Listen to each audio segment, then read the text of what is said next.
I think we're ready to go. Okay. Whenever you're ready.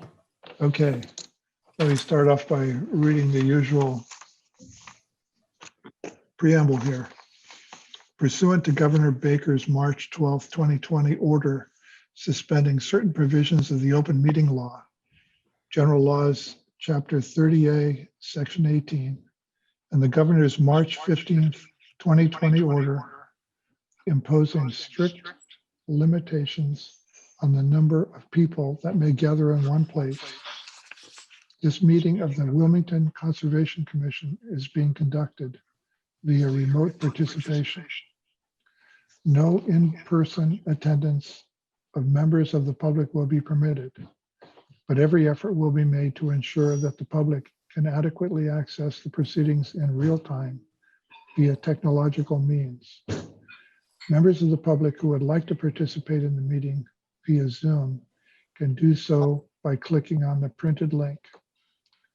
Members of the public who would like to listen to this meeting while in progress may also do so via telephone by dialing 1-646-558-8656 and enter meeting ID 842-6025-7776. Then press pound and press pound again at the next voice prompt. Members of the public attending this meeting virtually will be allowed to make comments if they wish to do so during the portion of the hearing designated for public comment by following the steps previously noted, then press *9 on their telephone keypad. This will notify the meeting host that the caller wishes to speak. In the event that, despite our best efforts, we are not able to provide for real-time access, we will post a record of this meeting on the town's website as soon as we are able. Okay? Okay, and if, Mr. Chairman, if you wouldn't mind doing a roll call for attendance. Absolutely. Vinny, are you here? Yeah. Laura, are you here? I am here. Ron? Yes, I'm here. Alex? Here. Tom? Yes. And myself, Don. I'm here. The first item on the agenda is a request for determination of applicability for 470 Woburn Street.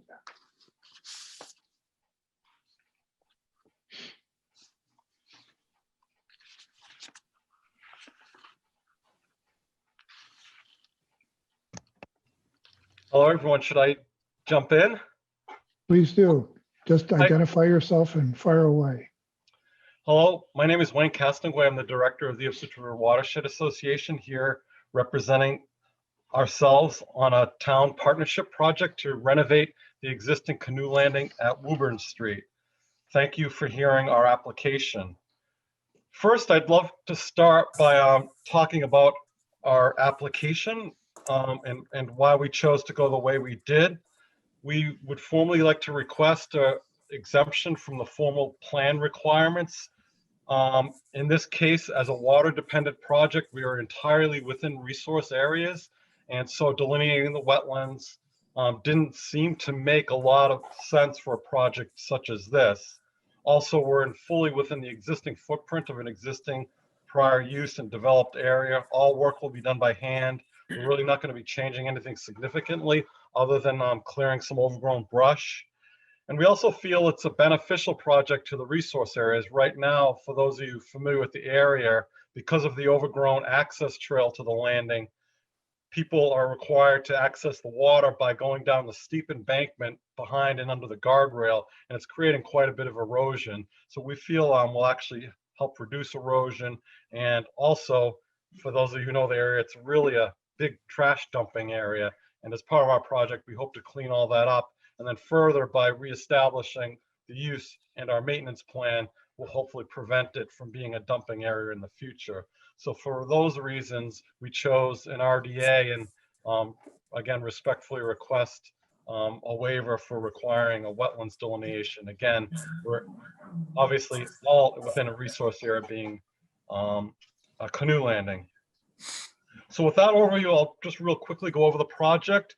And I know you guys all have the plans, but I can also share. I don't know if your format allows for that, but I could show it, but I know you all have it as well. So it's your decision if you'd like me to show the plan that we've submitted. Oh, Here you go, Wayne. oh, so you guys can do it. So we got a volunteer landscape design company to do this rough plan for us.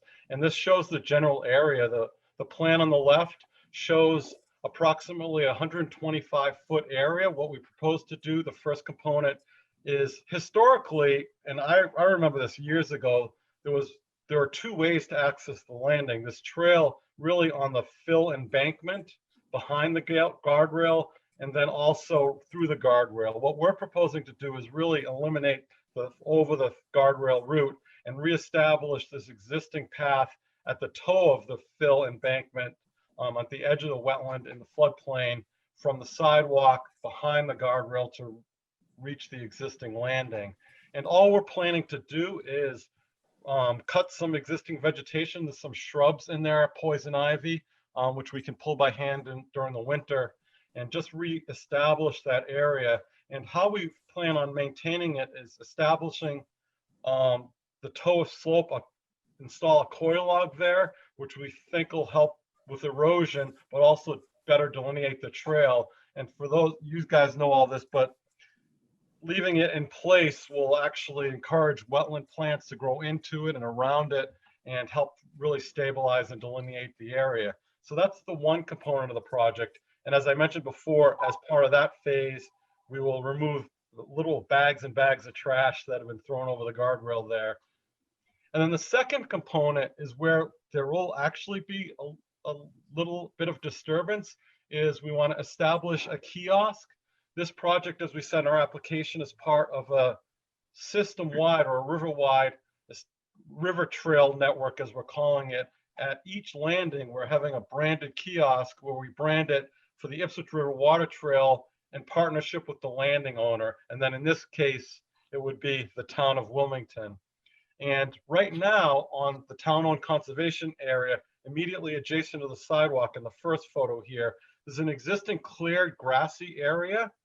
And we plan to install the kiosk right in that location. And the kiosk, in addition to providing information, will actually have a little inset map that'll advise people not to park on the edge of busy Woburn Street, which is a safety problem currently, and to instead park around the corner on Cherokee Lane.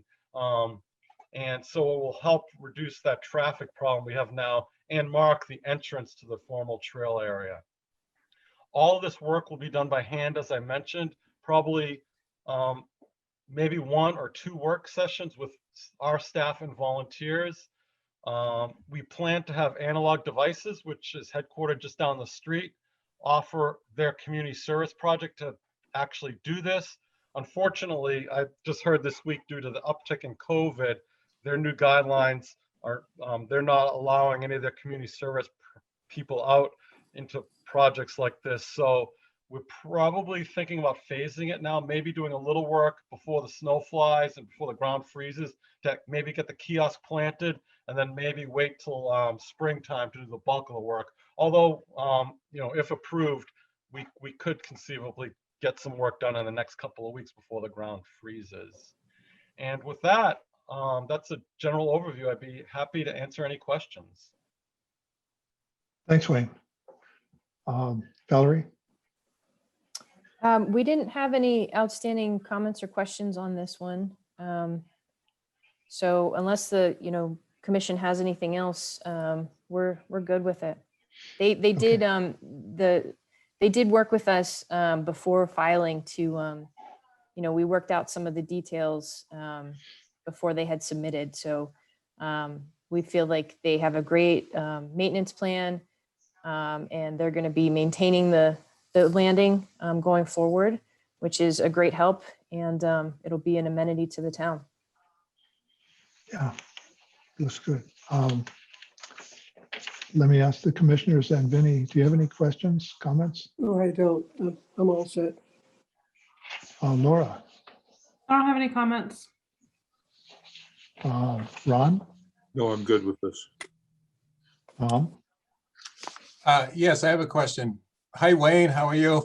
Good, Tom. How are you? All right. Good to see you again. Um, my question is on parking on Cherokee Lane. That's essentially a cul-de-sac subdivision. Are the residents going to allow that, or is that acceptable for them? How does that work? We talked early on in the project with your former conservation agent, and we did canvass the neighborhood informally. The map inset that we reviewed with the town that shows the parking area is really right in that first stretch where there are no houses. And there's a little lamp post there where we plan to put in a little park here sign.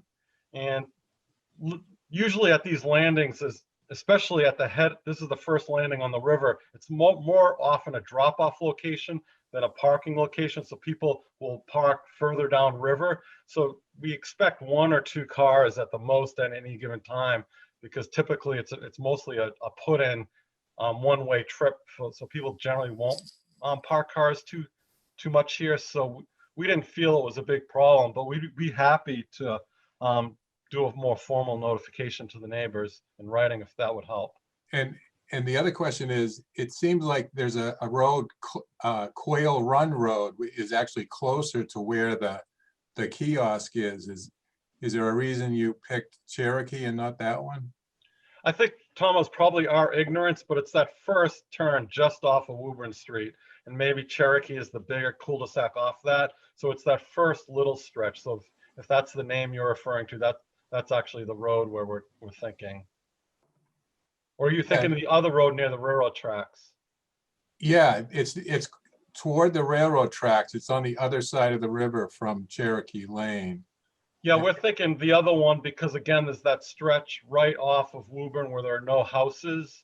Right. And also, that's where people kind of park now, I think. Okay. Yeah, and Mr. Chairman, I could add something to that. People do park in that stretch currently. I think there's some fishing that happens right in that location.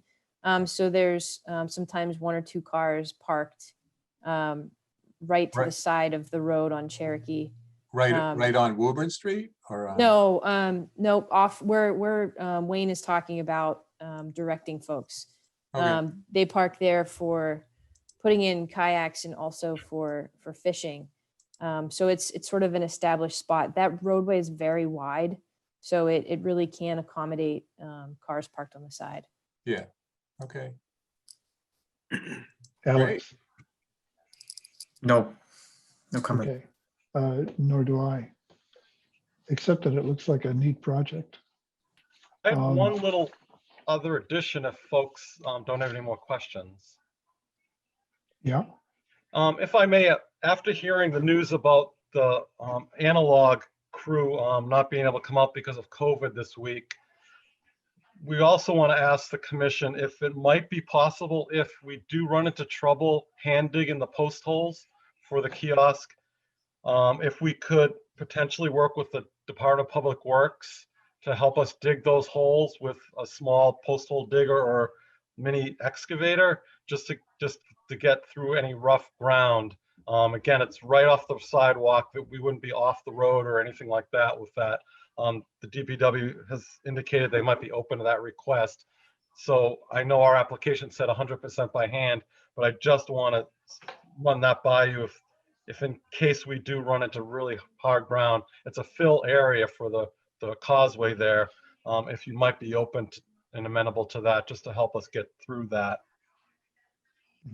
Okay. Let me just run that by the commission quickly. Vinny, okay with that? I would say a small excavator would be able to do something like that. I don't have a problem. Okay, Laura? Yeah, if they're gonna bring in equipment, I would just say make sure there's erosion control of some sort. So, because I know like track. Okay. Yeah, Wayne? Agreed? Sure. Okay. Ron? I'm fine with it. Tom? Yes, sounds fine. Okay, Alex? Sounds good. Yeah, that's reasonable, sure. Are there any hands raised in the audience, Valerie? We do not have any hands raised. Okay, I'd like to ask for a motion to issue a negative determination. Is it a -3?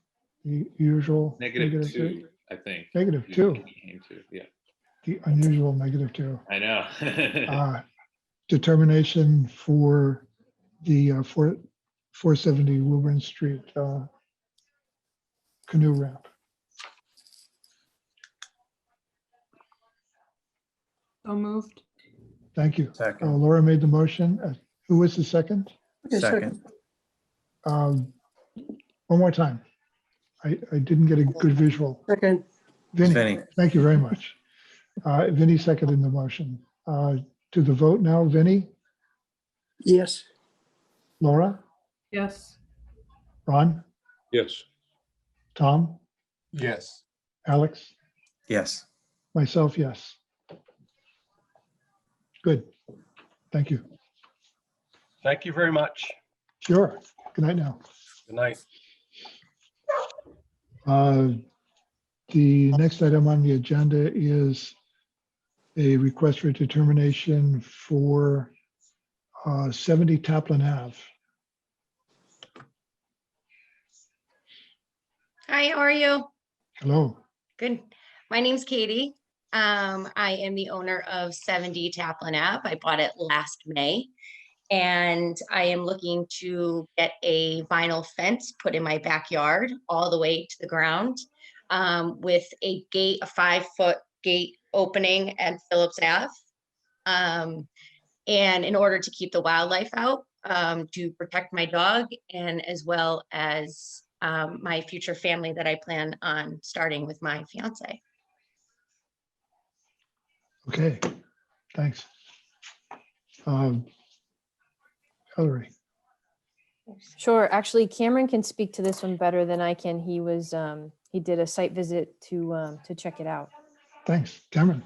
Yeah, so the fence is going to be inside, obviously, the 100-foot buffer zone, and approximately 18 feet from the BVWs at its closest point. It's only going to run on the York Street side of the house, and then on the Phillips Avenue side of the house, because there's already a fence on the neighbors to the right. But other than that, other than erosion controls being installed along the BVWs, I don't have any real further comments. Okay. Thank you. Vinny, do you have any comments? It looks like there's trees and shrubs. None of those trees are going to be cut. Not a problem. No, they're on the other side of the post and rail fence. Oh, I'm sorry. I forgot to mention there is a post and rail fence, and it's going to be on the inside part of the post and rail fence. And that's the demarcation, for the wetlands. I'm all set. Okay, Laura, No comment, questions? Ron, I'm fine with this. Tom, Looks good. Alex. Nope. I have no comments either. Are there any comments or questions from the audience? We don't have anyone with a raised hand. Okay. So could I have a motion to issue a -3 Yes. determination for 70 Taplin Ave, please? So moved. Laura made the motion. Could I have a second, please? Second. Ron seconded the motion. To the vote, Vinny, Yes. Ron, Yes. Laura, Yes. Tom, Yes. Alex, Yes. and myself, yes. So the motion carries unanimously. Thank you. Sure. Good night. Night.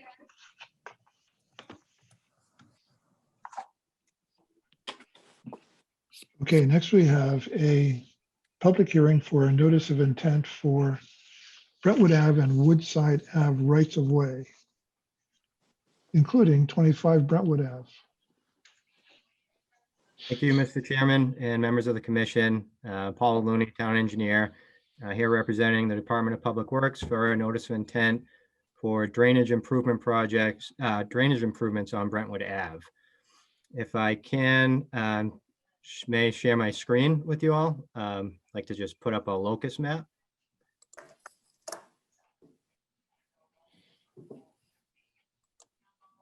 Let me know if you all can see an aerial photograph. I can see one, yes. Great. I just wanted to get you situated of where Brentwood Ave is in town. It's in the southern section of town. We've got Brentwood Ave here labeled in blue. Lowell Street is to the north. Ames Street is to the south. It's also adjoining DEP Northeast Regional Office and the Textron facility here shown on the locus. Now, this is an enlargement of the area. You have Brentwood Ave down the middle here. In yellow is the existing drain system. I have in purple the proposed drain system, but if you could just kind of ignore that for a second. I want to just go over some more existing conditions here. To the north of the page is or the top of the page there, you have the DEP site with their parking lot. And then going clockwise, you have a short clip of Woburn Street. And then you come down Brentwood Avenue. It ends at Woodside Avenue over to on the westerly side of the page here. We have the state wetland GIS layer on. There's a wetland BVW system on the west side of Woodside Ave. We had that delineated by Seacamp Environmental back in September, and we survey located it. Also, they identified a small wetland area. You can see it right on the east side of Holt Street. Holt Street's kind of a quasi built out paper street. Has at least one home has frontage off of it. That wetland area was likely dug out when they constructed Holt Street and that residential property there and surrounding it. That BVW has an inlet to a 12-inch CMP pipe. There are 2 catch basins that are tied into that CMP pipe, and then it traverses across 30 Brentwood Ave's property. It daylights just briefly for only about 10 to 15 feet before entering a second closed drainage system, which is an HDPE pipe, before discharging on the west side of Woodside Avenue. And the issue that we're having at first is this 12-inch HDPE line is surcharging in large storm events, and it's causing flooding problems behind 30 and 34 Brentwood Ave. And that's just compounded by the Brentwood Ave drainage system then tied into or continuing to discharge water into that area. So it's ponding kind of behind the homes there before, there's enough time that passes and the storm just alleviates and the flooding alleviates there. This CMP section of the pipe is also, we ran a camera down the line. It's all but deteriorated. It is conveying the runoff, but it's in pretty rough shape. Our records indicate it's likely about 60 years old. So with CMP, you can imagine it's well past its life expectancy there. So what our plan is now this purple line is to intercept the runoff from Brentwood Ave and cut and plug the line, the CMP line, just at the right of way for before it conveys water down across 30 Brentwood Ave, and run a new 18-inch line down Brentwood Ave and discharge just about 100 feet or 140 feet, I should say, north of the existing outfall. So this 12-inch CMP HDPE line would remain. It's just we'd intercept the line that collects the roadway runoff and discharge that down Brentwood Ave. And now I'd like to share this is the engineered plan that we did, and it's part of the NOI application. I added some color to it. In green is the wetlands resource areas, first up by Holt Street. I also put in green the 100-foot offset or buffer zone, and then down by Woodside Avenue. The blue line is the existing drain system. See how it cuts across that private property there, outlets into that backyard, and makes its way to the second culvert there. And then I showed here in red the proposed drain system that's would go down Brentwood Ave. Also part of this project,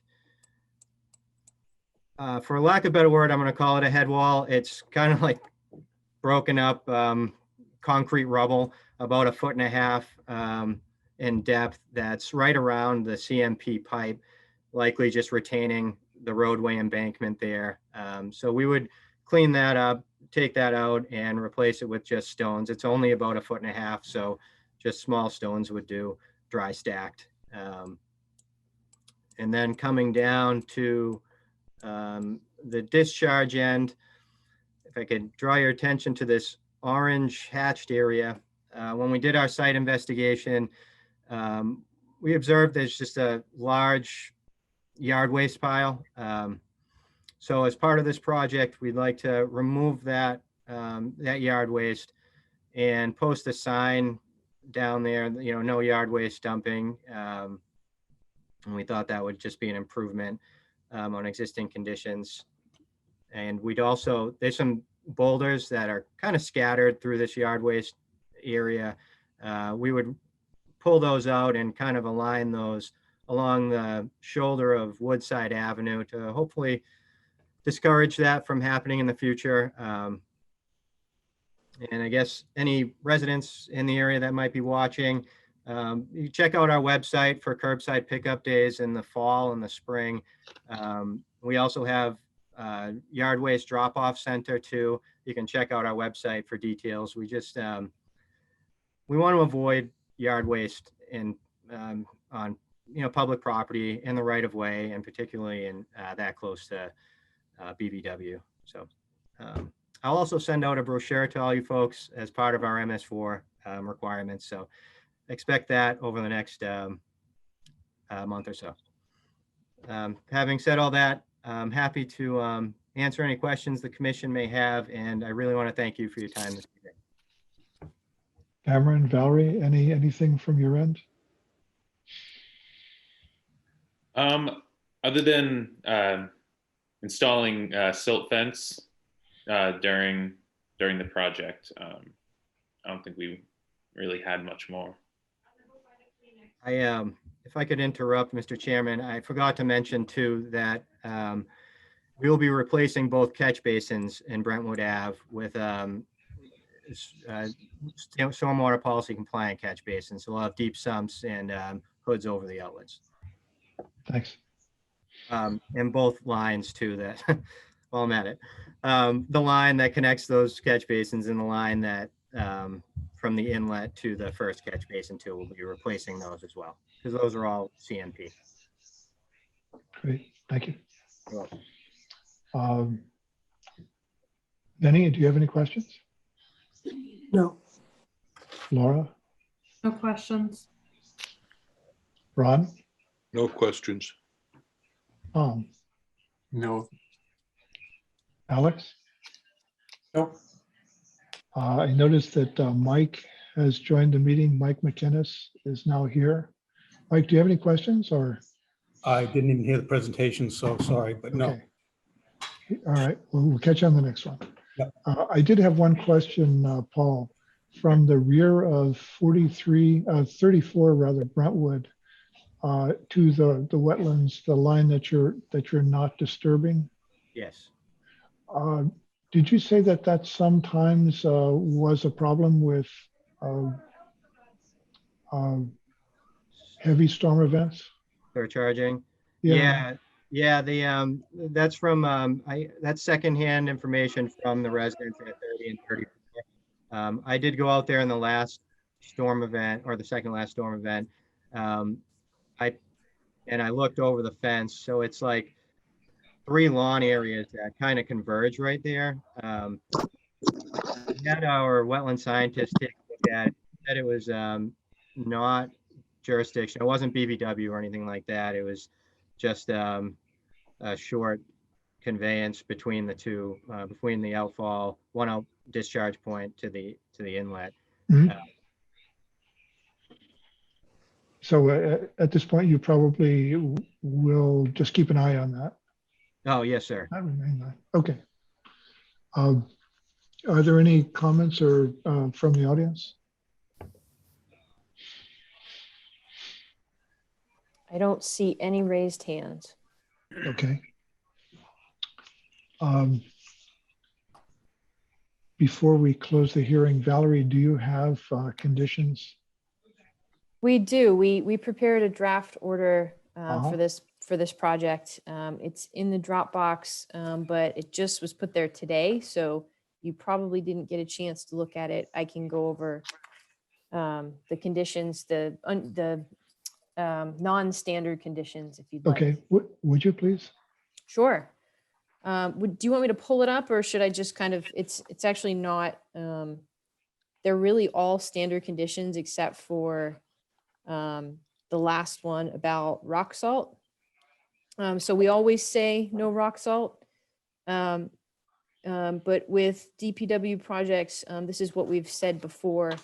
No rock salt, sodium chloride shall be used on paved surfaces within 100 feet of BVWs, except as required for public safety and when other material would not suffice. And then we say signs indicating low or reduced salt use shall be posted along Brentwood Ave. Mhm. Okay, So I believe every other condition is a standard condition that we always have in our orders. okay, good, thank you. And Paul, you've seen the conditions as well?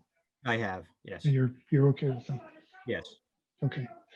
Could I have a motion to close the public hearing then for Brentwood Ave, Woodside Ave, right of ways, and 25 Brentwood Ave? So moved. Ron Second, made the motion and Vinnie seconded the motion. To the vote, Vinnie, yes. Laura, Yes. Ron, Yes. Tom, Yes. Alex. I didn't hear you. Yes. Thank you. And myself, yes. May I have a motion then to issue the orders of conditions for Brentwood Ave, Woodside Ave, right of ways, and 25 Brentwood Ave? So moved. Ron made the motion. A second, please. Second, Vinnie seconded the motion. For the vote, Vinnie, yes. Laura, Yes. Ron, Yes. Tom, Yes. Alex, Yes. and myself, yes. Thanks, Paul. Thank you very much. Sure. Good night. Night. Okay. Next, we have a public hearing for an abbreviated notice of resource area delineation for 6 Tobin Drive. Yep, good evening, members of the commission. My name is Andy Pajasic. I work for Dana Perkins. We're here tonight for an ANRAD for the property located at 6 Tobin Drive. This is a pretty large property, and only the western portion of the property has been delineated. So for this time, we're only asking for the ANRAD for the section that has been delineated. Valerie or Cam? Sure. So for this one, we recommend that the commission conduct a peer review of the line to have a wetland scientist come out and check the line for the commission. The applicant did agree to funding that peer review, and we have reached out to 3 firms that we've reached out to in the past, same firms that we reached out to for 100 Ames Street, LEC, Mary Rimmer, and Sea Camp Environmental. So we have a deadline set for quotes to be received by the 9th, and we've already received one of them. So we'll get quotes by the 9th, and the timeline that we've put in the scope is to have the results prior to the next meeting, so that the commission can get that information to review and consider at the next meeting. Could you briefly tell us some of the challenges with the site that made you choose the peer review? We're not quite comfortable as non-wetland scientists delineating a line. So there's a lot of, it seems to be some kind of flat topography. So we didn't want to, we wanted a professional to do the job. Okay. So we're looking to continue this to what's the date in January? It would be January 6th, I believe. Let me just confirm Okay. that. January 6th. January 6th. Okay, so I guess is there anyone who also wanted to question or comment from the audience?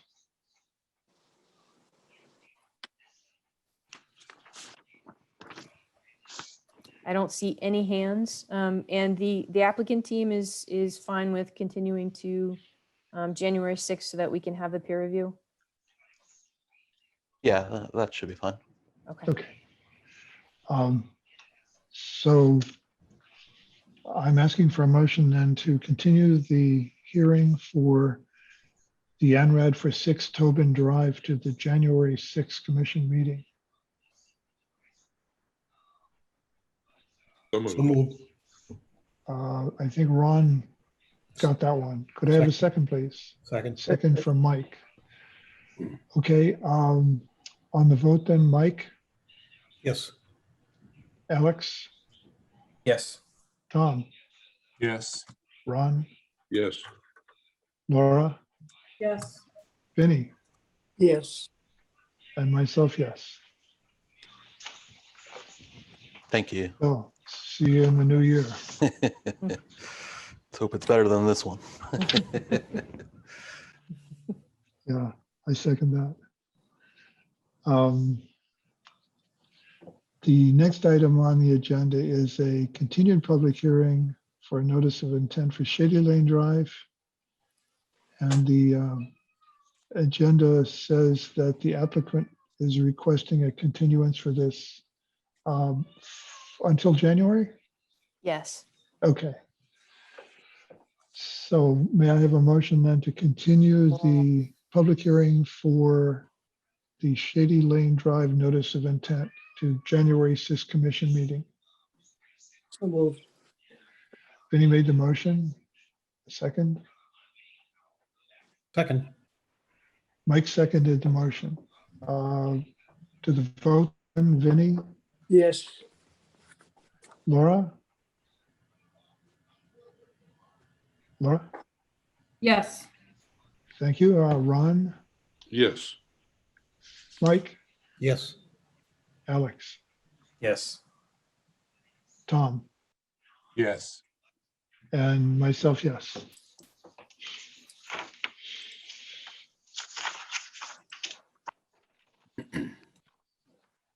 Okay.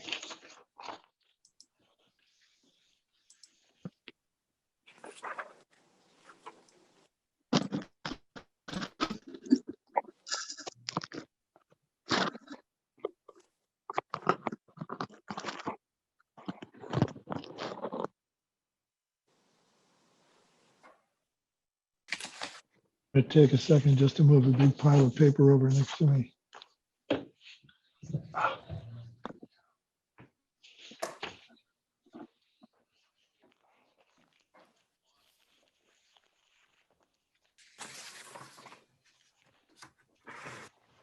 That's a big pile of paper. Okay.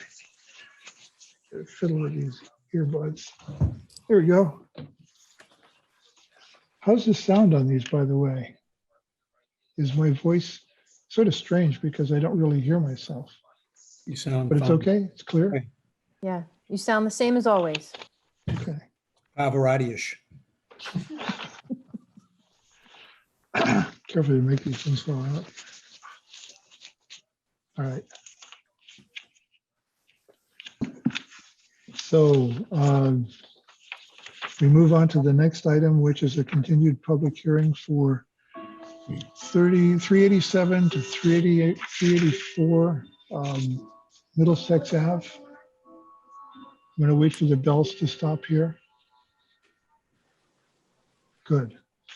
The applicant was before us in September, the 2nd of September. It's my understanding that we're going to be looking at a new delineation. So I'm hoping that we can concentrate the discussion on things that have happened since the 2nd of September. And I'm also hoping that we can concentrate on the content of those things as opposed to the, hang on a second. Lynn? Lynn? I didn't do Zillow. I need to be quiet. I didn't do Zillow. Okay. I just did Google Maps. We had competing meetings here. I know the area. So I hope we can concentrate on the content and not the rationale for the new delineations. I'm also going to propose that we sort of time-bound things. I'd like to give, I see that we're given 14 minutes on the agenda, but I'd like to say that the applicant can have 10 minutes to go over the new delineations and any other new items. The commission can have 10 minutes or less to ask questions, and anyone from the audience can also have 10 minutes. So roughly 10, 10, 10. Does that sound okay? Sounds fine, Mr. Chairman. Let me just make sure that we don't have any interruptions, and we'll off we go. Lynn? That's not going to happen again, right? Thank you. Turn it down.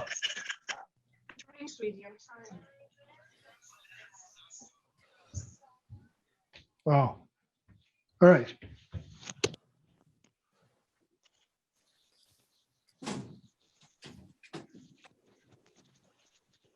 Okay. So, Joe, are you going to start off? Actually, Mr. Chairman, this is Andrew from Princeton Properties. I'd be happy to start, and then we'll turn it over Yeah, to please. Joe, if that's okay. Thank you. Good evening, Mr. Chairman and members. Thank you. As always, my colleagues Dan Endyke and Jeff Brown are with us, as well as Joe Pisnola and David Cowell from Hancock Associates. Thank you for allowing us to be heard tonight and for allocating us the time. At the suggestion of our engineering team and council, we have taken the work that we have done together already and combined it, if you will, into tonight's presentation. We have done this for one reason and one reason only. The wetland line that you see before you is the scientific line. What was presented to you during our ANRAD presentation was more a compromise, or if you will, a methodology to try and appease a single entity in advance, more conservative way of doing things. That entity is the only entity that has spoken out against our project, both at the Conservation Commission level or, frankly, at the zoning board level. And we have been advised by both council and by our scientists to actually give you what we consider to be the scientific wetland line, and Joe Pisnola will take you through that this evening. I personally will take the blame for Princeton attempting to be a peacemaker of sorts, but once it became clear that this, if you will, difference of opinion really centered more on affordable housing in North Wilmington and disdain Yeah, for the current town officials, we've moved on. So we have before you the science. I think the important part, Mr. Chairman, is to note that we are proposing no change in the environment on the ground. We would welcome a condition to put the land that is between the line that's presented to you this evening and the line from where we presented it in the original ANRAD. We would welcome a condition for that land to be no disturb, so that the commission is certainly not redoing all the presentations and understanding that we had before. In essence, there'll be no environmental change on the ground. Lastly, Mr. Chairman, in between the time that we met with you last and today, the town and Princeton Properties has been awarded a $2.891 million MassWorks grant, which will allow for everyone to be able to see sewer in the town of Wilmington according to its sewer master plan, a culvert, which is the DPW's stated longest deferred maintenance project, able to be funded and taken care of. Also, of course, there is the stormwater management issue where there's no stormwater management on this parcel going forward. So I think it should be very, very clear to everyone that the environment will ultimately be enriched by this project. I wanted to make sure we got all of that out, Mr. Chairman, and with that, I'll turn it over to Joe Pesnola. thanks. Okay, Joe. Good evening, Mr. About Chairman. 7 more minutes now. Members of the commission, Okay. I'll challenge to finish this. Essentially, what we did is we went out there and looked at the delineation of the riverfront, and that's all we revisited. The BBW is the same, the BLSF is the same. So it's just the riverfront area, and we focused on the regulatory requirements for that, and most importantly the preface to the 1997 regulatory revisions, which spoke to this type of situation in which you just didn't look at one indicator, but you looked at many indicators, and that's what we did. We went out with 3 wetland scientists in hip waders in a boat to really get down to look at the part of the river that the act is looking to protect and the 200 feet from that point. And essentially what we looked at is evidence of fluvial action of the river channel proper with several different characteristics or methodologies. The first was vegetation, a distinct break between aquatic riverine vegetation and terrestrial vegetation, and we've itemized all of that on the plan. We looked at the balance between the wetland complex, which we know there's bordering vegetated wetlands all through here. We looked at drainage patterns. There's actually, we talked about the tributary that comes in the middle of the site between the 2 buildings, being an intermittent stream. We actually found another one that was deep out that's associated with the large wetland complex that goes up by the railroads. And we've itemized that, and it's important that, okay, those are separate systems. Those are intermittent streams. Those are BVWs that are associated with that. And really tried to focus on again, the evidence that the regulations point to with regards to the riverine characteristics, the rack lines, and the different vegetated communities that grow in those 2 different scenarios. So what we did is we struck the line. We started out with the first 2 flags that we had done before, Z1 and Z2. We went into 100 series line.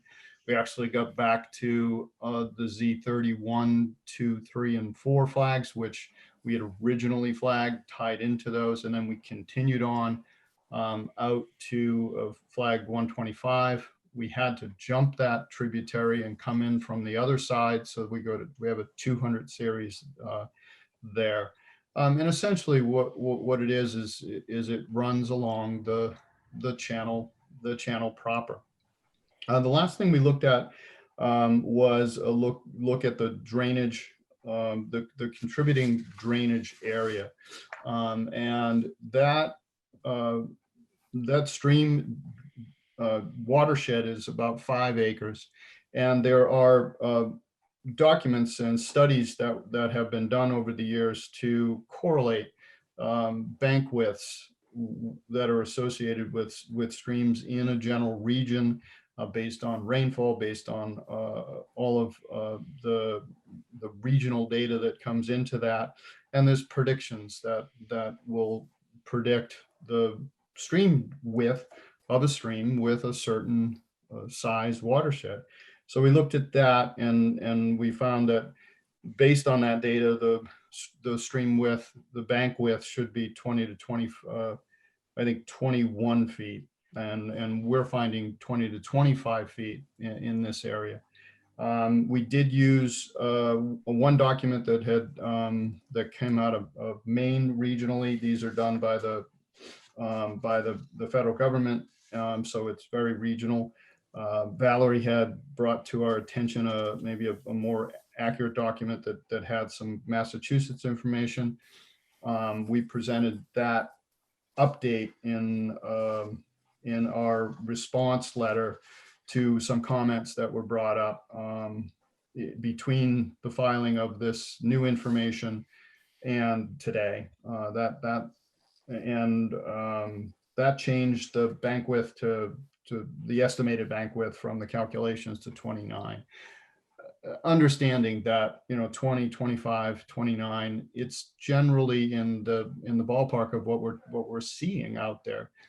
The prior delineation was some 40 to 80 feet on either side, or 80 to 120 feet different. So no correlation between this federal data and studies and what we see on the ground. This is much closer to what we're seeing.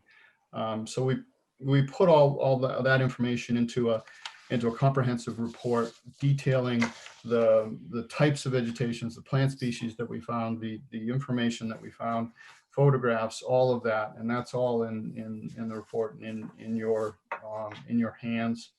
What that means is, as Andrew said, is when we move the riverfront line, we have to recalculate what our impacts are. And before we were talking about more impacts because the riverfront was higher up into the site. So now what we're looking at is the redevelopment side of this. The area that is currently altered with pavement and buildings in the front of the site is 27,695 square feet. And we're looking to redevelop most of that, and there'll be about 1,580 square feet of pavement removed and restoration area there, in addition to the restoration that we had proposed before between the pavement and the river proper and the area down by the culvert that's manicured lawn. And we're keeping the commitments to all of the vegetative restoration and enhancement in those areas. And those are still detailed on the plan. There's no change there. So then when we talk about the new impact, the new riverfront impact, we've got two areas. Small area by building A, which will be 2,342, and a small area, an area by building B that will be 4,959. And Mr. Chairman, members of the commission, what that does is it takes our impact, and again, the board has the discretion to allow up to a 10% impact. So the total new impact is 7,301 square feet. We discount the total riverfront area by the amount of existing existing impacted area. And it comes up to 1.5%. So we are asking the board to consider a new impact of riverfront of 1.5%. We had previously submitted an alternatives analysis. Nothing with regards to that alternatives analysis changes.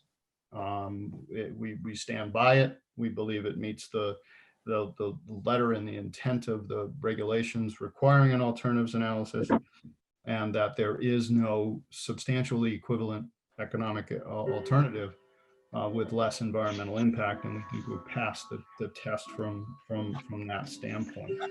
With regards to the question that had come up, whether or not we have to count the new impact and the existing impact to come to that 10%, and the commission looked for outside counsel to opine on that. We still believe that they're separate and distinct in the regulations. But even if you did count them both, we would be at about 6.5% total impact of the 500,000 square foot of riverfront. So we believe that issue is moot. But again, we stand by redevelopment under the regulations, new impact, and we're standing at 1.5% impact, well under the 10%. There were some subsequent questions with regards to the information that we provided and coming from the September meeting with regards to a wildlife habitat evaluation that we did submit back then, some clarifications on some tree snags and wildlife habitat that would be provided by those existing down trees. We've provided locations of those and some additional information again in that November 30th response. There were again some Valerie's point on the documentation on the stream bank width and using the Massachusetts. I've talked about that. And in the November 2nd submission, we just had a typo on the reported impact. And again, we had reported it as 6,937 errantly. As I said earlier, that total new impact is 7,301 or 1.5% of the total riverfront. I hope I made it in time, Mr. Chairman, but that is essentially where we stand. Same project, same stormwater, same benefits, same everything that we went over in September. All that's changed here is the what we feel to be the more accurate regulatory driven scientific methodology for delineation of the river.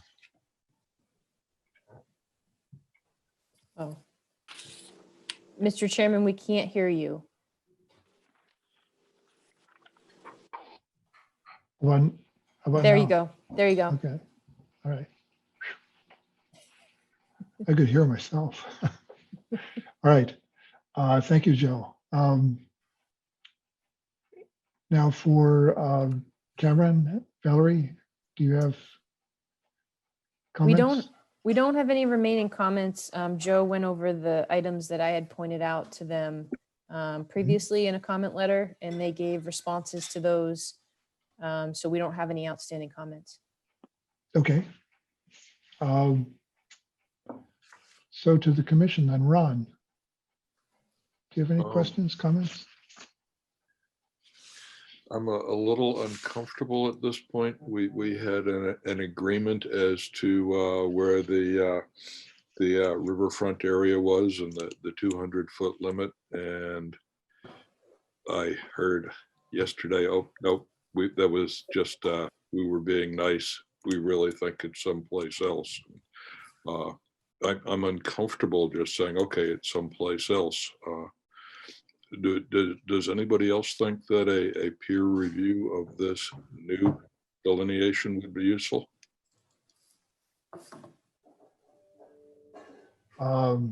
Let's do this, Ron. Do you have other questions or comments? Because we can go back and recapture that if there's more from other commissioners. I guess the other comment is that I did not notice in the materials that I received anything that showed where we were and where we are now hearing a proposal for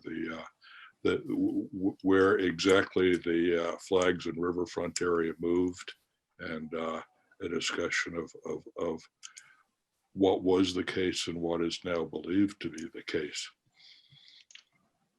So you're lacking an older drawing?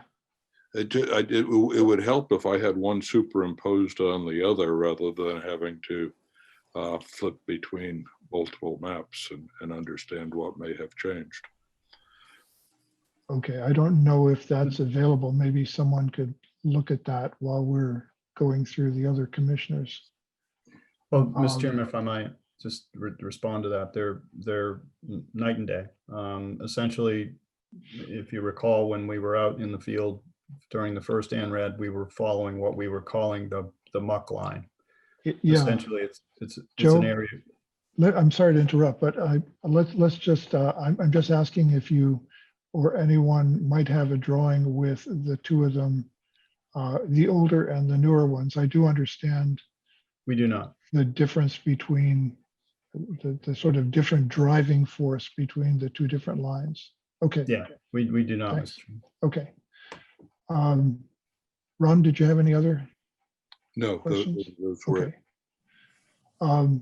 Tom? No other questions. Vinny?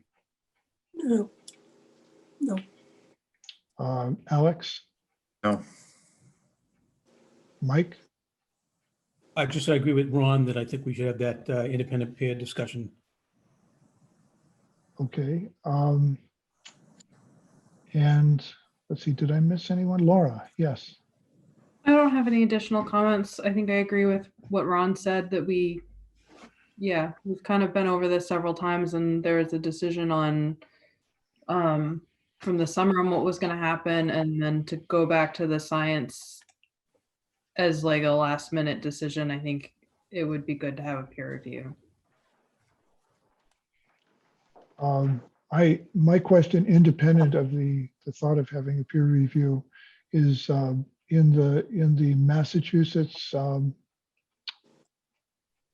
versus Maine river width.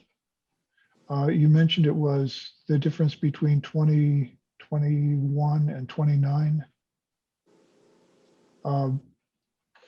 If it's 29, and you did use, yeah, you're on. Okay, is the riverfront that that figure is just sort of a correct me if I'm wrong, that's sort of a comfort factor when you went out and actually flagged things as you saw them in the field. Yes, Mr. Chairman. You later on said, well, is this all reasonable? And then you looked at the mathematical models and said, well, you know, it seems to jibe with. Yes, Mr. Chairman. What the study does is it takes actual empirical data from regional streams and compiles it, and then looks at the arithmetic averages of different criteria for a stream, whether it's bank width or depth or what have you, using what they call a regression equation, and then basically puts this data into graphical forms and says, okay, on the right side of the graph is watershed size, and on the bottom side is the stream bank width, and then on the graph itself are the 95% mean, the mean, and the ranges with all of the data points from all of the regional streams, and you just basically connect the dots to to see what your anticipated bank width would be for a certain size watershed. So yeah, it's a check based on what we're physically seeing in the field with regards to the scour line and again the break between the aquatic and the terrestrial vegetation and the other rack lines and things that we were physically seeing out in the field. Mhm. Okay.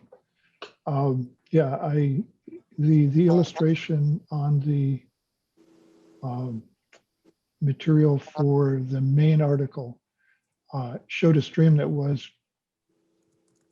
unlike Lover's Brook, you know, in that you could see sort of rocks and a fairly distinct bank and stuff like that. So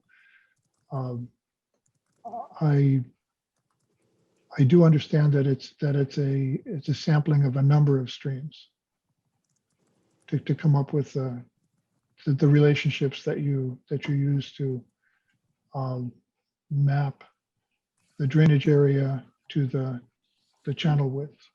Yeah, but it was one of many criteria, and it was not determinant criteria. Yeah. It was just the last check. I mean, it's the physical field data that we're primarily relying upon and that were used to actually hang the flags that prevails, and that's all outlined in our report. Okay. Just circling back, there were both Ron and Mike, I believe, had concerns about the change in delineation. Did you as well, Laura? I might have left. Yeah.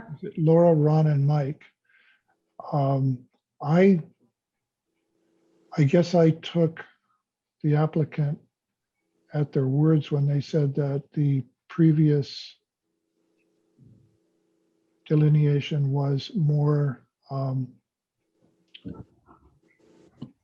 was less rigorous, less driven by the regulations than the current one. So I felt more comfortable with this one myself. You know, the delineation on the report as I read it. So I guess I just get my opinion out there as well. I don't know that we have to wrap this up. We do have to, we've used up our 10 minutes. So now I think what we can do is we can go out and see if there's any reaction from the public. I have myself unmuted. How do I put my hand up? We can hear you. You have. Can you hear me? Apparently. Yeah. Okay. Suzanne Sullivan, 60 Lawrence Street. Is there any way to screen share? I mean, I know I can screen share. Is it the commission willing to have me screen share? It's okay with me. How would you be doing it? Well, I would just hit share screen and then try to share what I have on my screen. All right. I want to share the videotapes that I sent to the commission earlier today. I'm sure the commission hasn't had a chance to review it. No, I haven't seen them. Well, I would like to share those videos if possible. So I will try. Okay.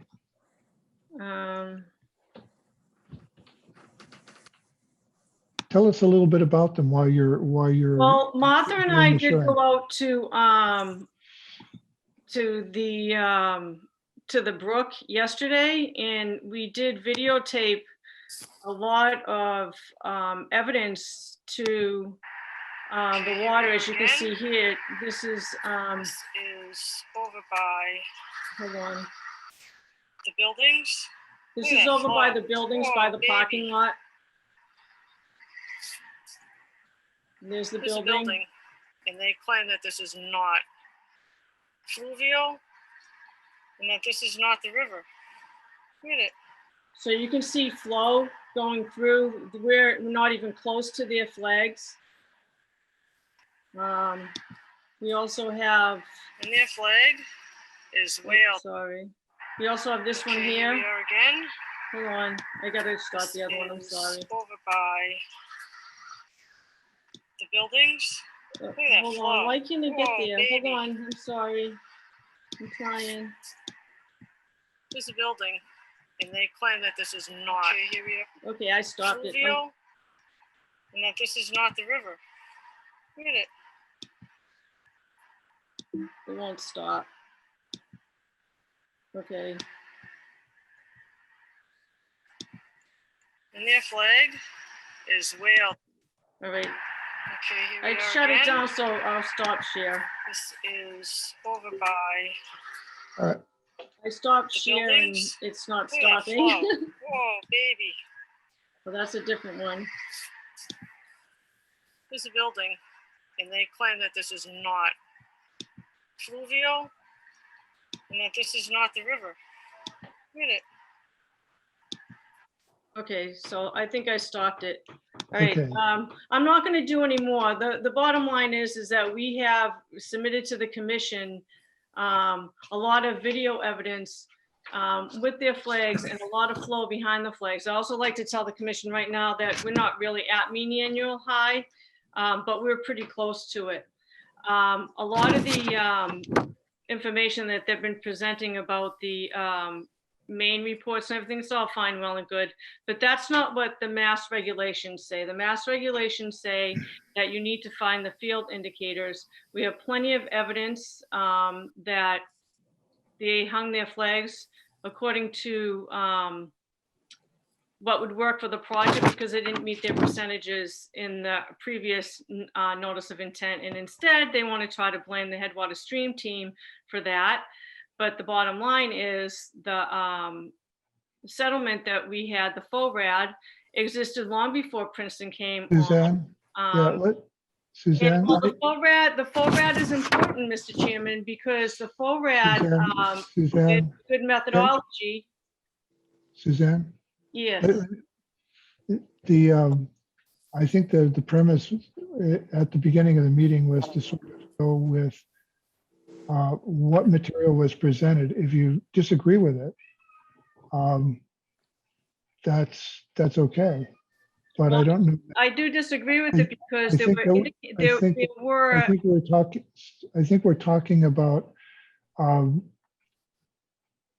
you should be considering a critique of the science, if you will, of the material that was presented in the I am report. doing that, Mr. Chairman. But talking about the FORAD doesn't do that.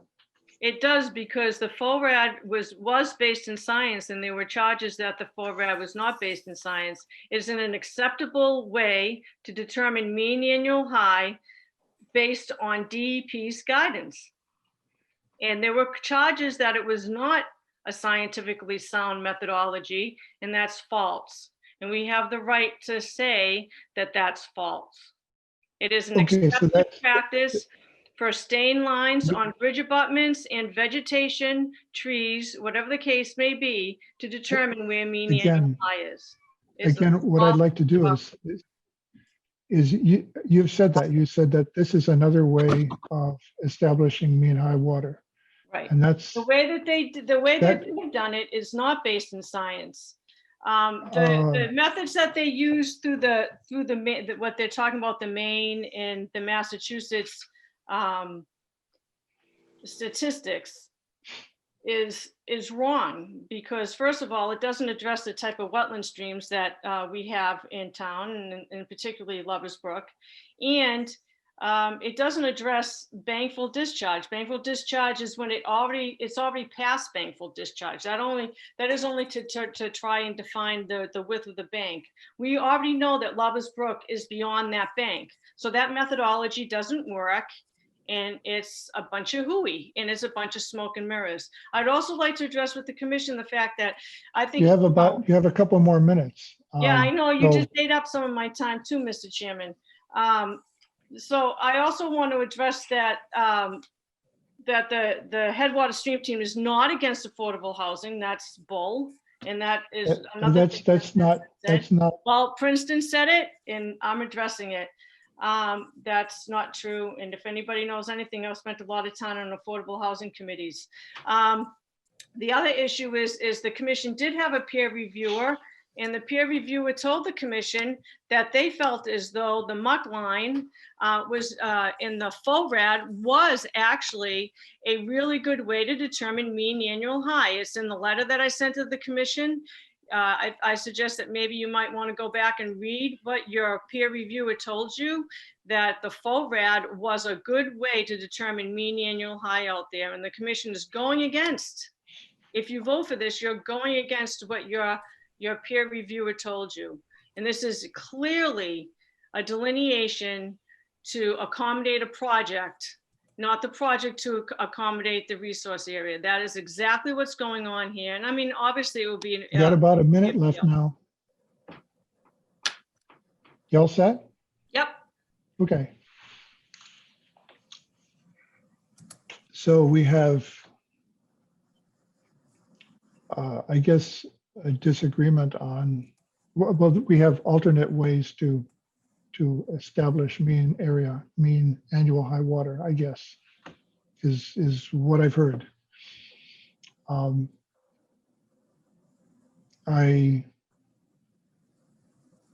Is there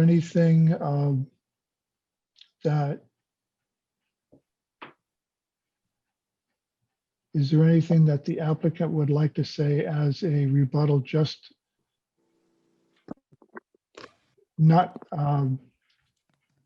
yeah. No, Mr. Chairman. If we accept that the FORAD is another way of establishing the mean high water, then that's just a statement that we can make. And now we have a new delineation, which is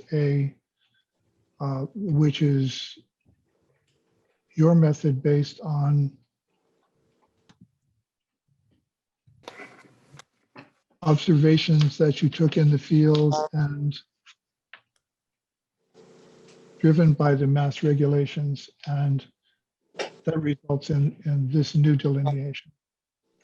Yes, Mr. Chairman. That's our position. Fine. Again, my own, I'm giving you my opinion. I know we had a peer review already. I personally don't know that yet another peer review would contribute that much.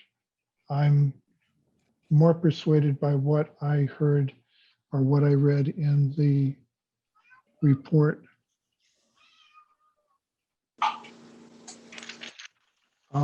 dated October 30th. So I'll go around and see how everyone else feels. Vinny?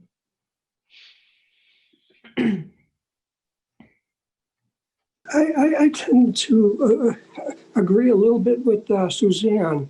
There's a lot that I really don't get here.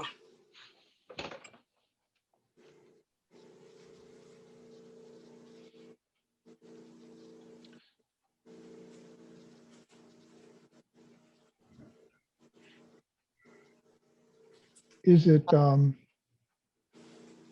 you think another peer review would be useful? I don't see what everybody else says.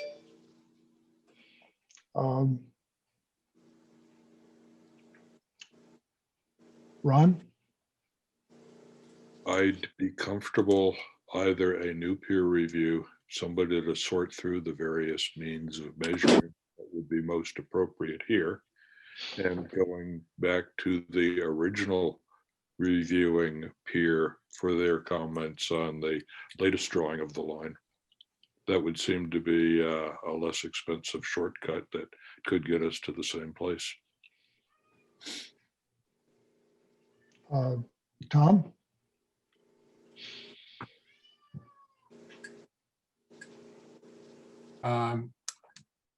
I guess I'm not really clear what our options are here. Is it do another peer review? Is that the only choice we have? Is that what you're asking right now? Um,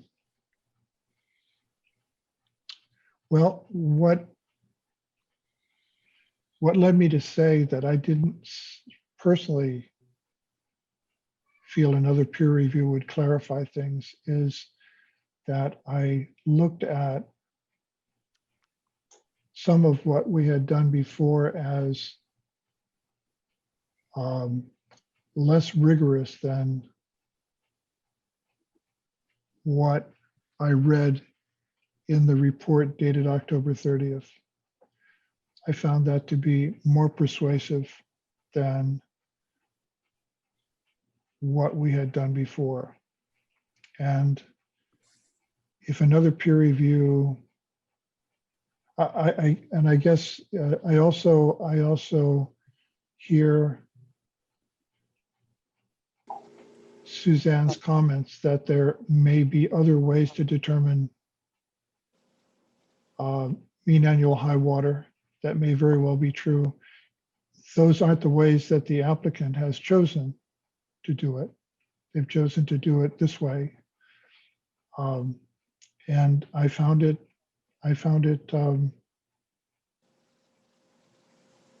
it spoke to me. I thought it was good. So So much for 10 minutes. hang on.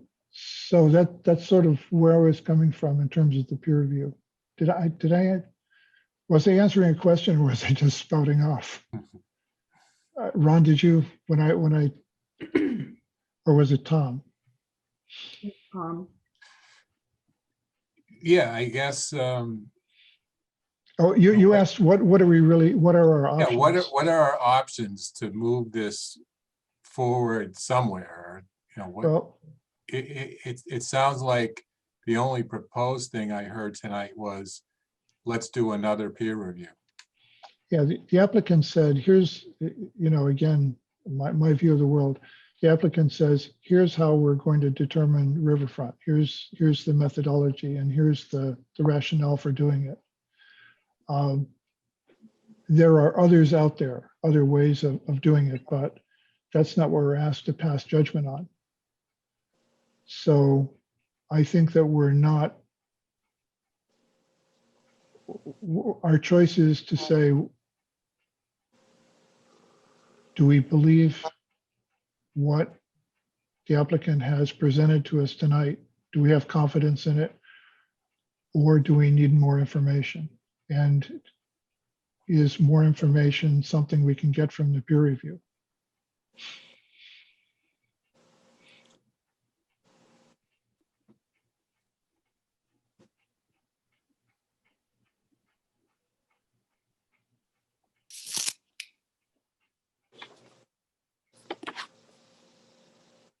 And my position was, I'm in the persuaded camp. So Don, I guess the timing of it. we can just sort of walk around, we can walk through the rest of the people. Did you have an opinion you want to voice, Tom? Are you an undecided, would like more information, or?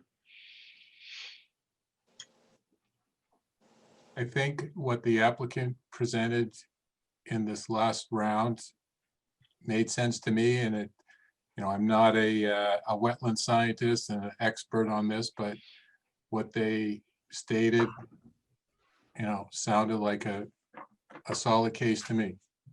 Okay. Alex? I don't need additional information or a second peer review at this time. Mike? Well, I have a question. What would a new peer reviewer review? Would he review what was done already and compare them? Or is he doing an independent review, blind of anything that's happened before this? That's the first question I have. I don't know. And then what is the difference between what Suzanne's and the previous peer reviewer? I'm not sure if I understand the difference between those two, because if they both agree, then we've got, if you're counting, 2 against 1. But if they don't agree, so I don't know if I understand that.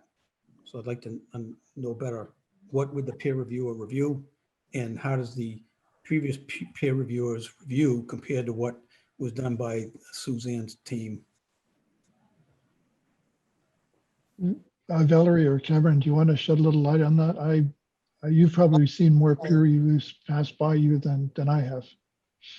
Sure. So the peer reviewer would look at the line that's been presented to you within, the most recent line that the applicant presented tonight. That's typically what they would go and look at. They would also have all of the materials from, the previous filings and, the history of the site too, and just kind of know that history, but also, but the thing that they're reviewing is the line that's presented. Okay, so fair enough. And then what about the previous peer reviews? How does that, in other words, I'm trying to put things in perspective. Do we have 3 people that don't agree, or 2 agree and then 1 doesn't? Where's the previous peer review compared to what the proponent's presenting versus what the people presenting today are indicating in their videos and other material? Is that, I wonder, Mike, if that's in that we're sort of judging the most recent submission by the applicant. I don't know that I guess the history is interesting. On my own, since I went on a few of the walks, I could see that the peer reviewer, the very first peer reviewer, some of his review comments were accepted and some weren't, going forward. Mr. Chairman, Alex Weissite from KP Law. Can I offer my 2 cents here? Sure. So just, as a matter of law, I'd like to be clear that the prior peer review as well as the prior delineation are really irrelevant to what is before the commission currently.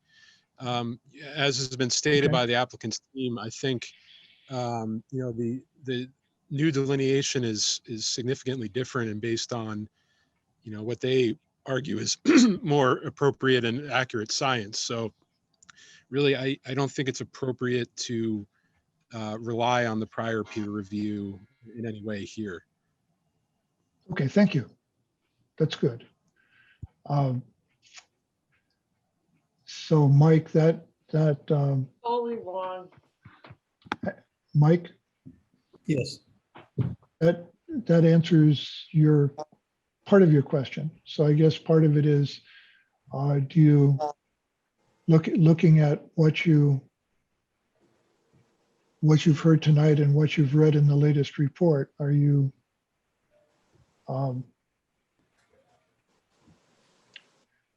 do you have confidence in the delineation as the applicant presented it? Well, I'm as not different as it might be from the previous one. Okay, so I don't feel as though I'm qualified to make the judgment on the applicant's submission, number one. And based on, I heard somebody state what the law was, and I presume that's correct. But I am hearing the public pushing back on this, so there is some pushback.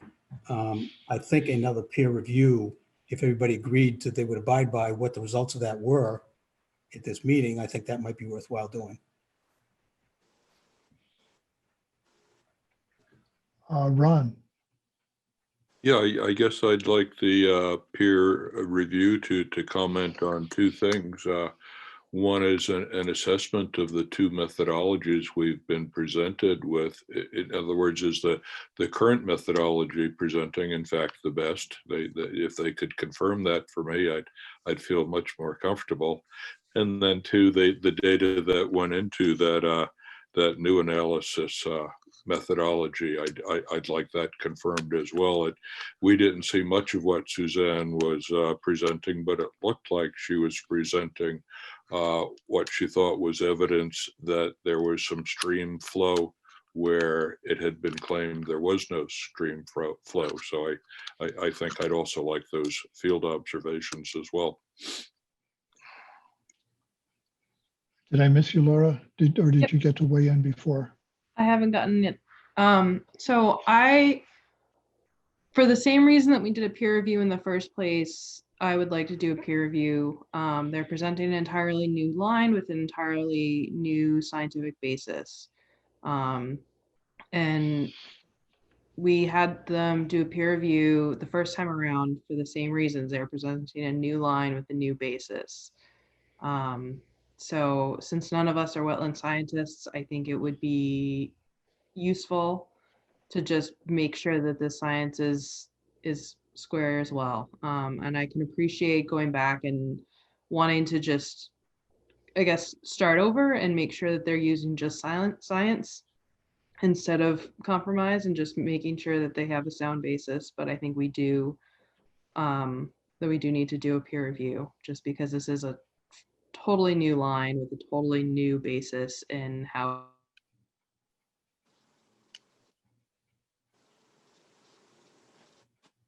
Did you? I think Laura latched up. Oh, Nope. did I lose you? You're good. You might not have finished the last part of your sentence. Okay, I just, I think because this is a totally new line with a whole new scientific basis, that we do need to do a new peer review, for the same reason we did a peer review in the first place, that we want to be sure that this is accurate. So their decision to go back to the beginning and come up with a new line is on them, but I think we do need to make sure the science is sound. Okay, it sounds as if Tom and I are okay with the delineation presented, but the other commissioners would like to have that reviewed. Is that something that Mr. Chairman, Mr. Chairman, my count is you, Tom, and Alex are okay, and Ron, Laura, and Mike want peer review, and Vinny was waiting for everyone else to chime in. So right now, I'm tracking it as a tie, 3-3, with Vinny as the tiebreaker. So I do want a peer review. So, there it is. Thank you, Vinny.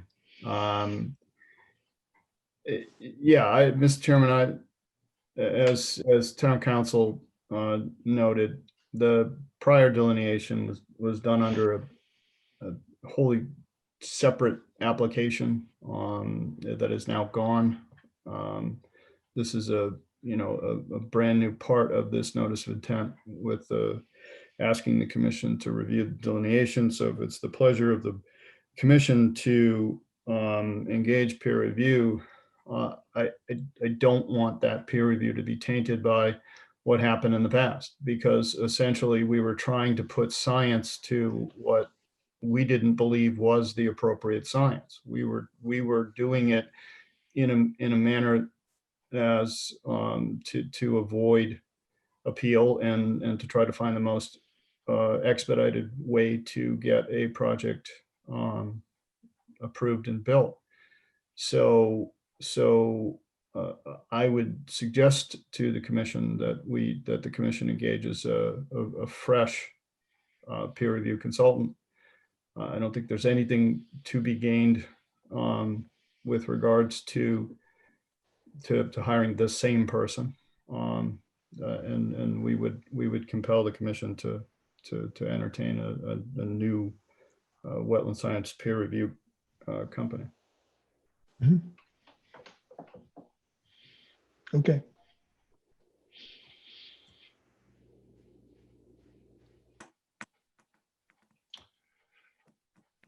Valerie, are you, so where do we go from here then? Well, so we can work on if the commission has any thoughts about what companies to use for a peer review, or you can have us reach out to some companies that we've used in the past to have them review or provide some quotes if the applicant would like, or we can reach out to qualified companies and get that process started. I do want to note, Mr. Chairman, John Keeley has his hand raised if you're entertaining more comments. Okay.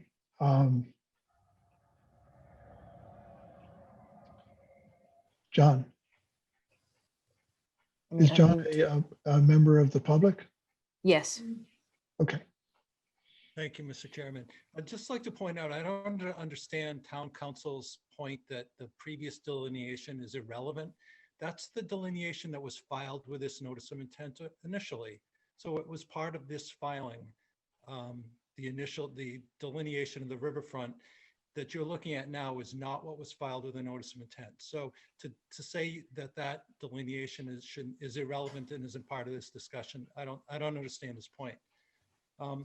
Additionally, I know that the applicant's been dealing with other wetland consultants.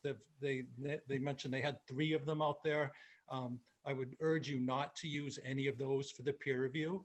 I don't understand if you've done a peer review already, why you don't just ask the peer reviewer that you hired before to evaluate the new information that came in, rather than have somebody who doesn't know the site, doesn't know anything about it, is going to have to spend a lot of time going out and walking it. You have somebody who did it. Why don't you just ask them for an evaluation of the revised delineation? Thank you, Mr. Chairman. Okay. I guess I won't address the law part of it, but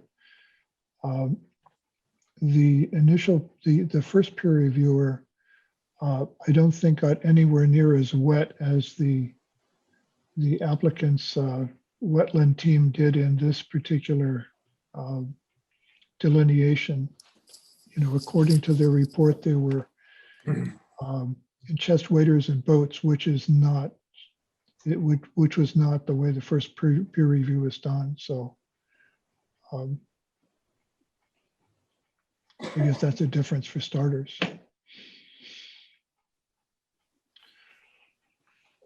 Okay, so we're going to arrange for a peer review. The majority of the board would feel comfortable having that under their belts before making a decision. So I'm going to ask for a motion to continue the hearing. What do you think would be a reasonable time frame? You know, January might be a stretch with the holidays and all that, but I can't tell you if that's true or not. We would just ask Mr. Chairman to continue it to January meeting, and if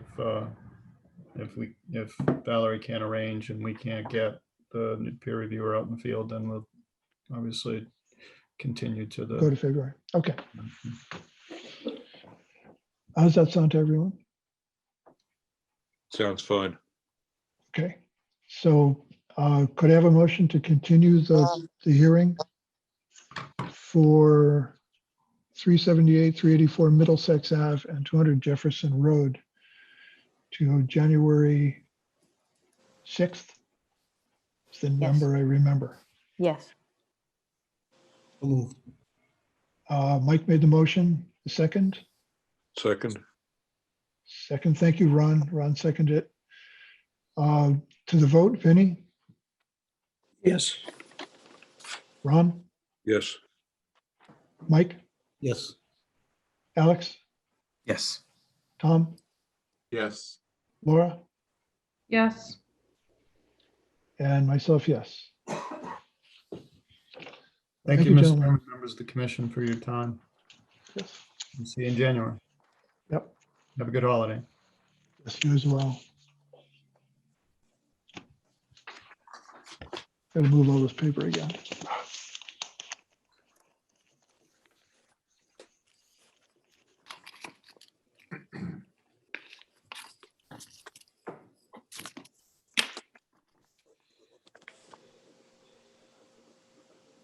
So the next item on the agenda is a notice of a violation for 32 Carey Street.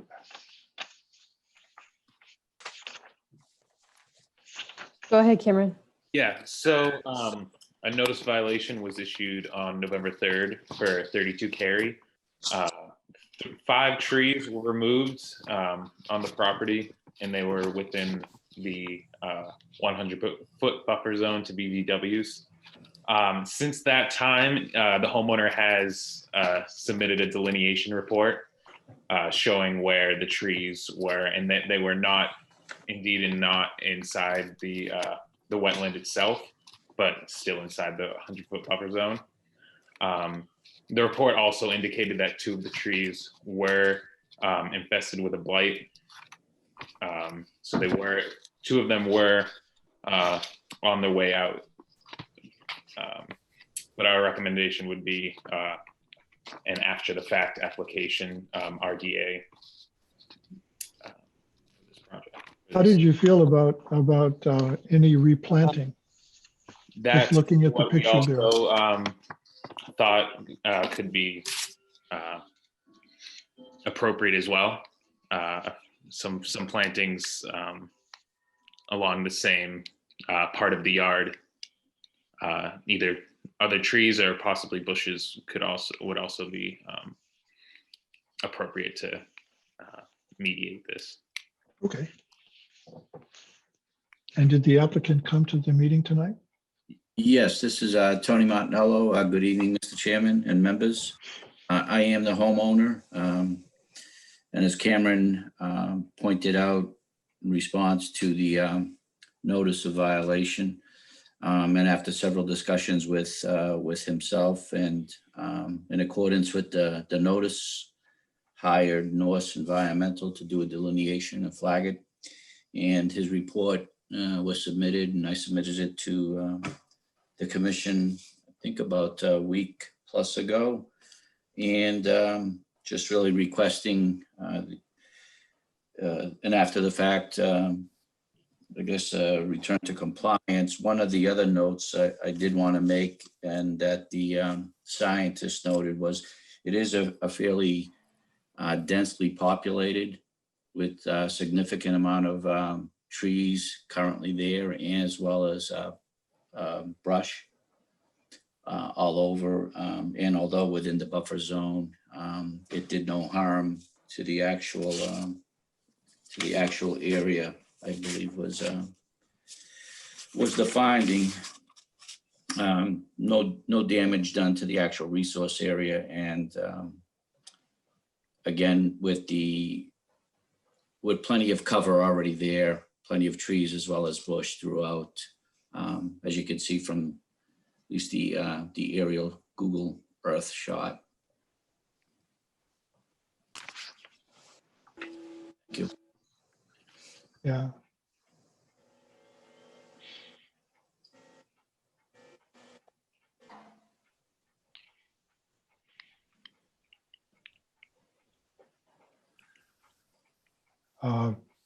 Valerie, Cameron, are we looking at a sort of a guided response? You can plant some shrubs, you can plant some trees, or is it actually an RDA that we're talking about?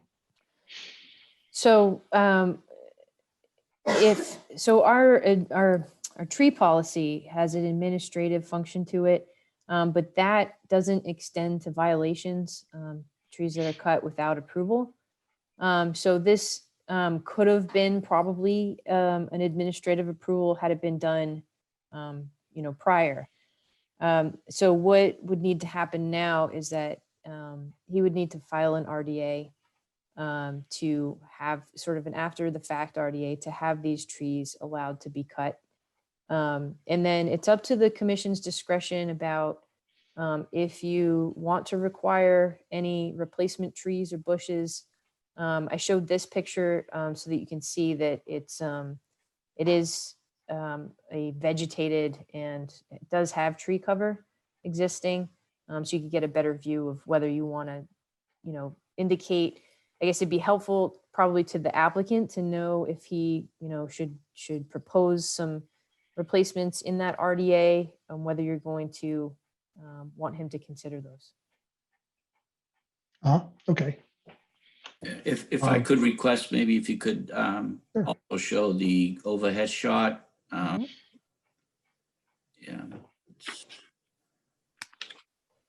It's to the top left is really the area that's bordering along the edge of the driveway. So there is the trees that were cut were actually the ones leaning toward, and they were under some of these other taller trees. So there is, when fully in season, significant cover. Okay. Thank you. Do you have any thoughts about plantings of any?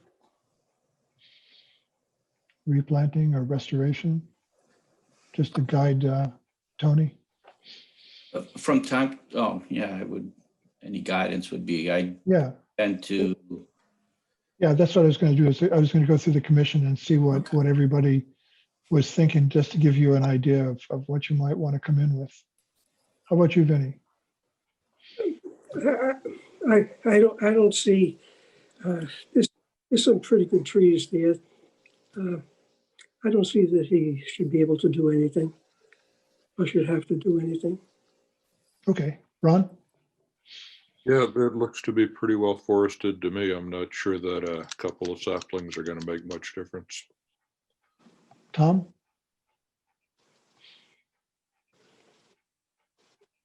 Tom is on mute. Hold on one second.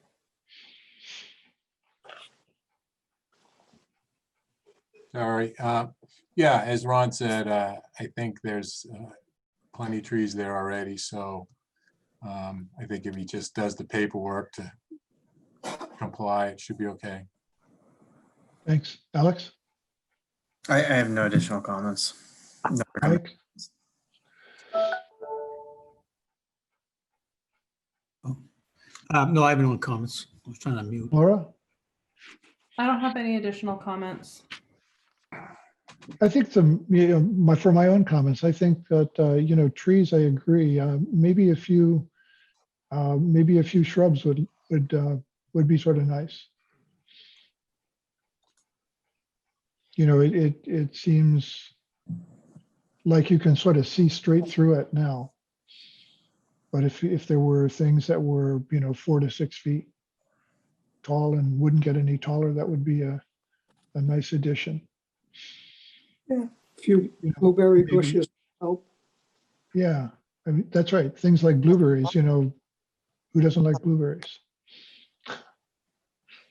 there are, really along that line, there are quite a few bushes already that are in that picture naturally with the time of year, but Oh, you mean that yeah, they do we don't fill see them in. because the leaves have come off, yeah. Correct. They do fill Yeah. in, much like what you see on the on that shot on the left-hand side.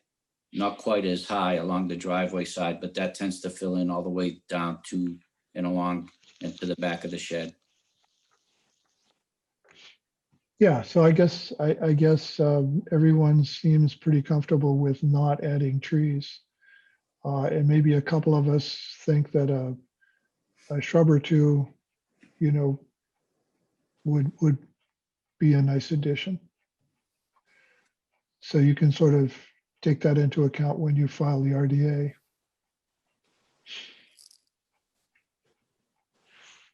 Okay, we don't have to vote on anything. This is just sort of That's right. And we can. free advice. Right. So the kind of the remedy to the violation would be to file that paperwork for the RDA with our office and have that be on your January meeting and then close it out. Good. Do we need to ratify the notice of violation? Sure, we can do that. Okay, would you like to make the motion then to ratify the notice of violation for 32 Cary Street?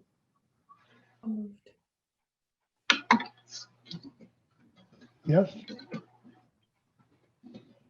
But you're looking for so moved?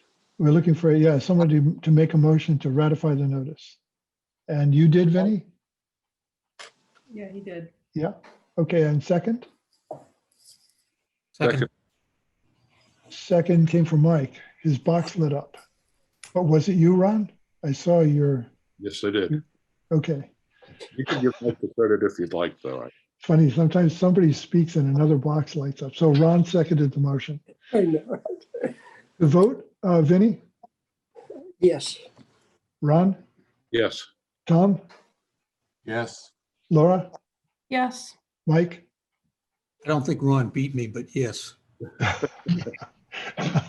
Alex, Yes. Don, yes. Thanks, Tony.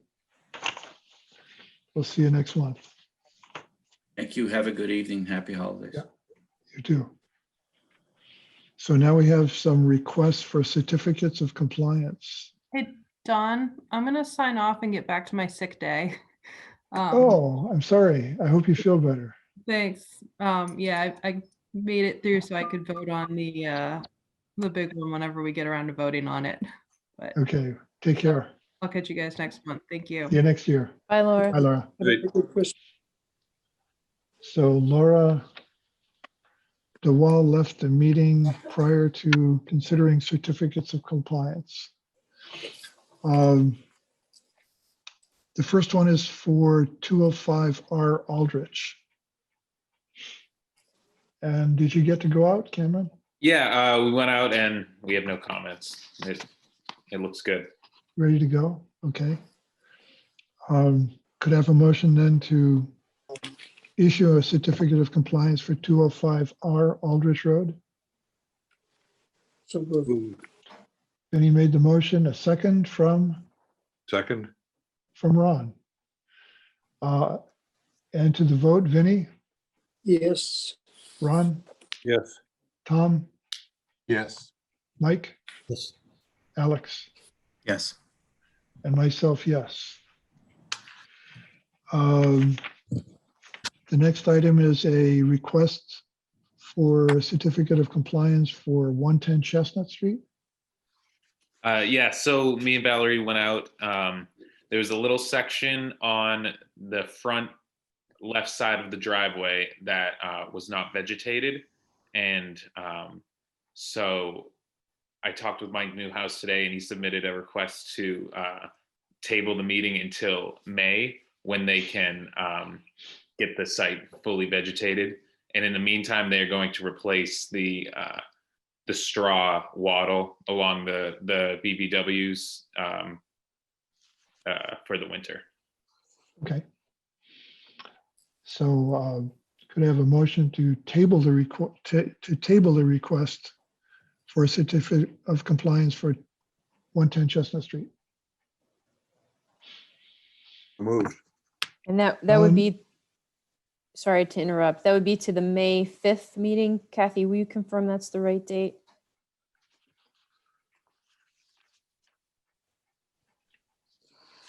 I believe it's May 5th. Where is he? Sorry, yes, I muted myself. Okay, May 5th? May 5th. Okay. So let's see. Where was I? Trying to get the motion? The motion to table the request for 110 Chestnut to May 5th. I think we already have a motion. It was just a motion and a second. We just needed to add the date. And we actually we were just about to vote on it, right? Correct. So let's vote. Vinnie, Yes. Ron, Yes. Tom. Tom's muted. Yes. Thank you. Mike, Yes. Alex, Yes. Don, yes. We have an update, 219 Andover Street.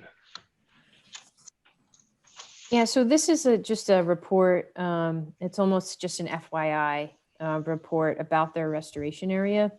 No action needs to be taken on it tonight. They'll have to do a follow-up report in the spring. So this is just an interim report. Okay.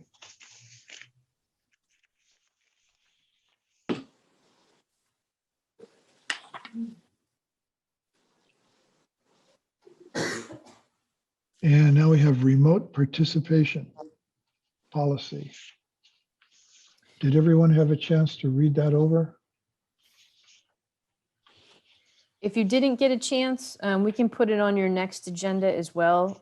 The Board of Selectmen are looking for comments on the policy before January 7th. So your meeting's January 6th. So we can put it on that agenda and sort of your last chance to have comments.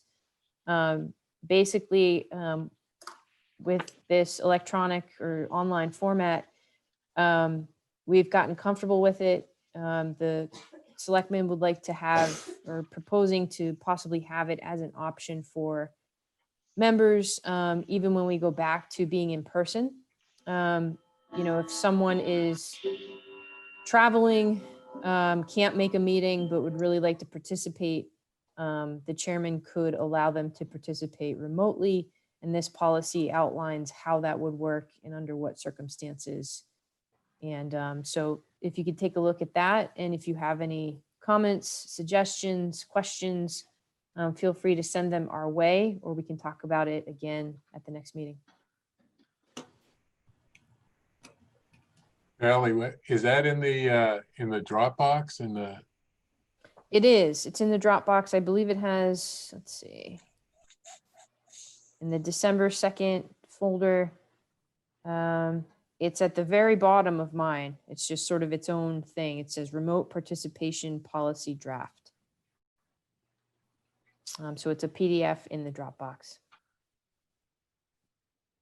Do you want to reply even if someone agrees with everything, or do you just want differences? I think maybe just differences. Just Okay. Yeah. Yeah. Okay. But- I read it over and it seems reasonable to me. So. Okay. We'll I'm put it not on gonna the. send- Yeah. Yeah. We'll Right. put it on the next agenda just in case someone has anything they want to. Sure, that'd be fine. Okay, great. So Valerie, I had commented to you previously, but for the rest of the board members, my concern with this was that what I think we might be up against is that if you do an all in-person meeting, it works well. If you do an all remote meeting, it works well. But when you start mixing the two, I think it could get problematic when you have active participants in a room looking at graphics and the people remotely can't see or hear. I think that could be problematic. And so I just want to put that out there as a potential pitfall. Everybody, there's always some little gremlin in these works, and I think that could come up. Okay. So is that something, geez, hang on. Is that something that can be addressed by technology, Mike? Or is it just something that's always going to be? I'm just going to warning that I think that's likely to happen, and over time it might get fixed. But I think when when you try something new, there's always the bugs, and I think that's the bug you're going to see, is that you can have people remotely and you're going to have people in a room talking that you can't. Right now it's pretty good. We can all hear each other. We can see each other. You do a good job of bringing graphics up on the screen. But then when you start people bringing in boards to a room, and then trying to see that off a camera and what have you, it can get problematic. And audio too. Okay.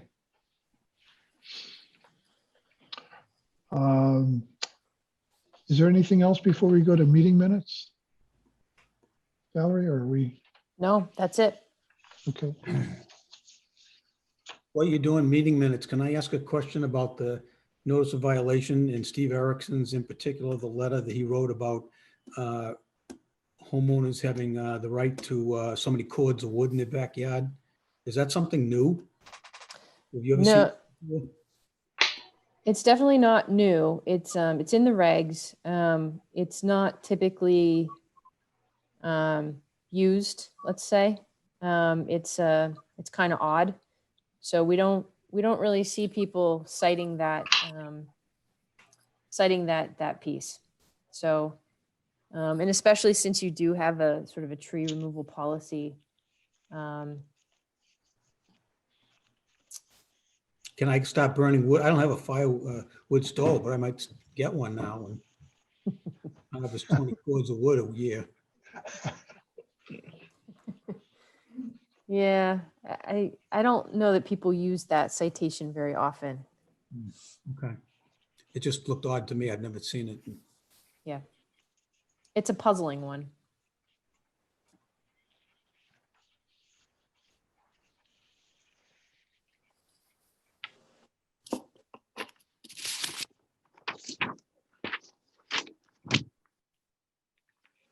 All right, is everyone ready to sort of comment or accept the meeting minutes for November 4th?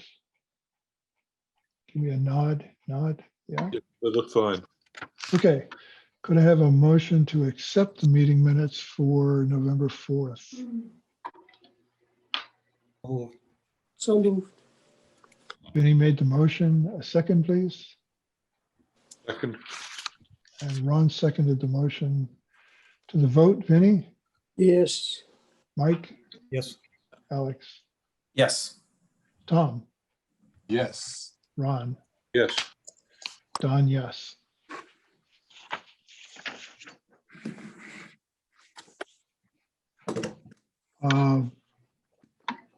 Is that it? That's it. That's it. Wow.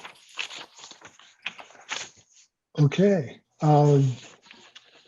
Anything else before we go or ready to adjourn? The Ready move. I can say this after we adjourn. I'll say it now. Thanks very much for sort of your thoughts, your thoughtfulness on the Middlesex Ave thing. You know, I think that, you know, for a group to sort of work well together, we just have to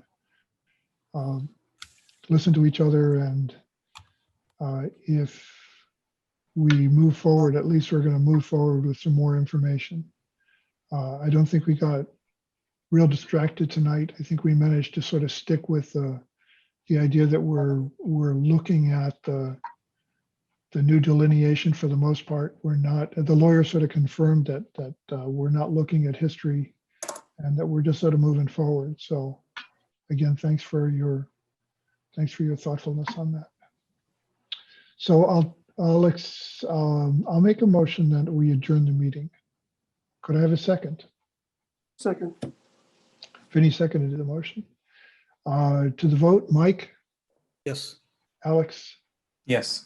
Tom, Yes. Ron, Yes. Vinny, Yes. and Don, yes. So, Hey, thank Merry you. Christmas, Happy New Year. All right. Happy holidays, everybody. Thank you, everybody. Merry Christmas. Yeah. Yes. See you next See you year. next year. All right. Bye.